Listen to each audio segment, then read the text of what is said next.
May nangyayari nga bang discrimination sa BCL Dubai at pupunan ni Terdy Rabena? Dapat na nga bang bumalik si Terdy sa Japan B-League?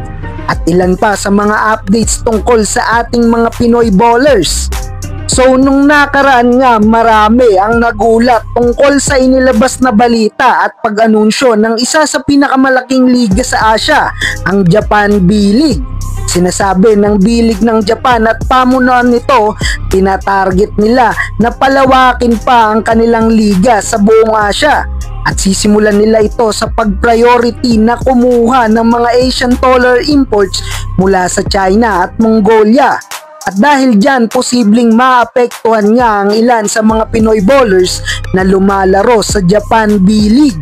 Idagdag mo pa na for the first time since 2021 na lalagay sa alanganin ng mga Pilipino bowlers at currently wala ngang nakapasok ni isa sa ating mga kababayan sa playoffs sa ongoing season ngayon ng Japan B-League. Laglag lahat ang kupunan ng mga Pinoy. Well, unahin natin si Bobby Ray Parks Jr. Nakaraan pa ang kumakalat na rumors na mapupunta si Ray Parks Jr. sa Barangay Ginebra, kapalit naman ni Jamie Malonzo. Pero possible nag-aantay si Bobby Ray Parks Jr. kung mabibigyan pa siya ng contract extension ng Osaka Ibesa. Habang si Dwight Ramos naman ay nasa Pilipinas ngayon at nagbabakasyon sa Siargao. Nasa huling taon na rin si Dwight ng contract extension na pinirmahan niya sa Libanga, Hokkaido.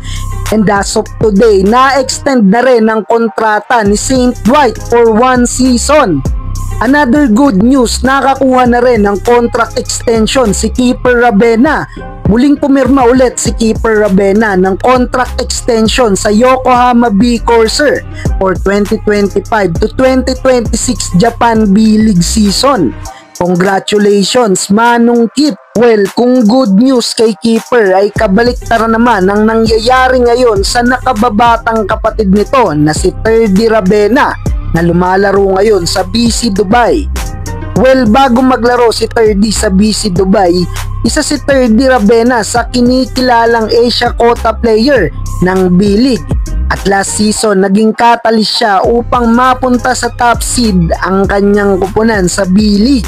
Pero anong nangyari sa karir ni Terdy nang mapunta sa Dubai? Simulat sa pool, limitado ang playing time ng ating kababayan. At sa last game kahapon ng kupunan ni Terdy, binangko ng malala ang ating kababayan. 20 seconds lang ang tinagal niya sa loob ng court and the rest of the teams ay 10 minutes pataas ang playing time.